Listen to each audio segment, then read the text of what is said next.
अरे हो दिलवा के बात सुन से सजनवा,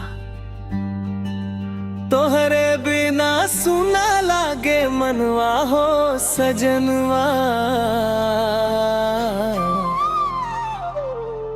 रात भर जागे नैना हो सजनवा, चांद भी फीका लागे तोहरे बिना। दिलवा पुकारे बस तोहार नाम सजनवा। तोहरे बिना सुना लागे मनवा हो सजनवा, रात भर जागे नैना हो सजनवा।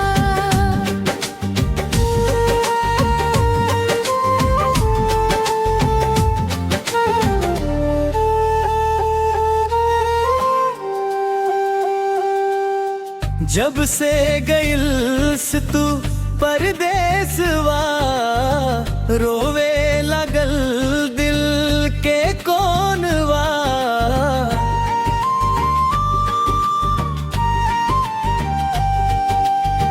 भीज गइल चुनरी अखियन से, याद आवे तोहार हंसना।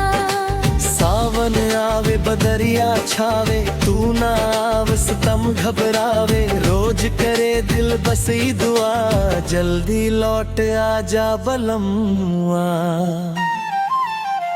तोहरे बिना सुना लागे मनवा हो सजनवा, रात भर जागे नैना हो सजनवा।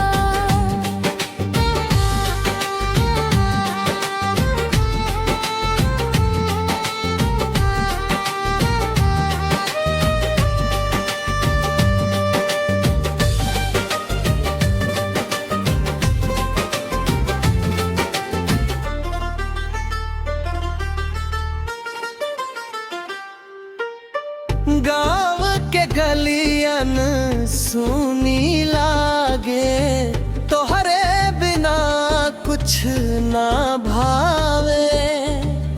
बांसुरी के मीठी तान भी अब तो दिल के ना बहलावे। मंदिर जाके दीप जलैनी, तोहरे खातिर मन्नत मांगनी। भगवान से बस ई कहनी, मिल जाए हमके पिया सजनी। अरे सुन ना हो सजनवा, तोहरे याद में दिलवा तड़पे दिन रात। कब आई बस तू हमार अंगनवा।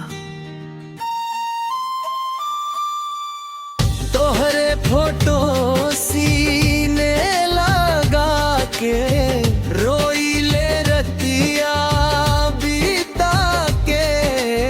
सपना में आवस तू सजना, प्यार के बात सुना के। तोहार हंसी जान ले लेवे, मीठ बोलियां दिल छू लेवे। एक बेर तू लौट के आजा, सुना जीवन फिर महकावे।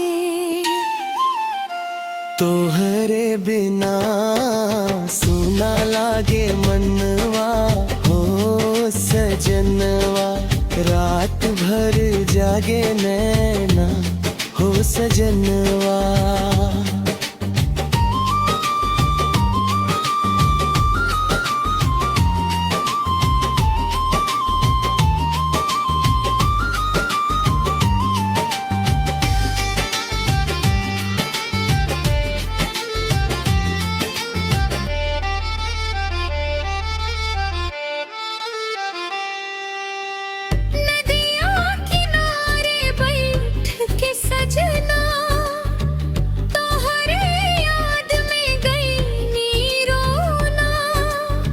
चिराई चुरुंग सब पूछे हमसे, काहे उदास बा तोहार चेहरा।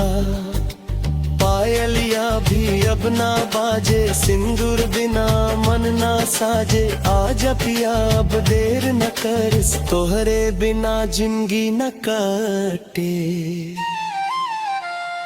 होली आवे या दिवाली, तोहरे बिना सब लागे खाली।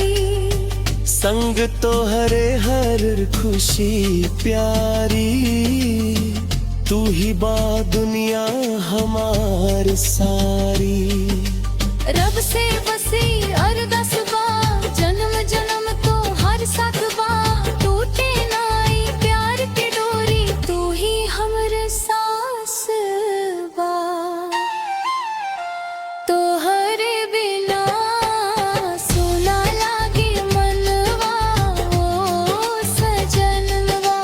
रात भर जागे नैना हो सजनवा, चांद भी फीका लागे तोहरे बिना।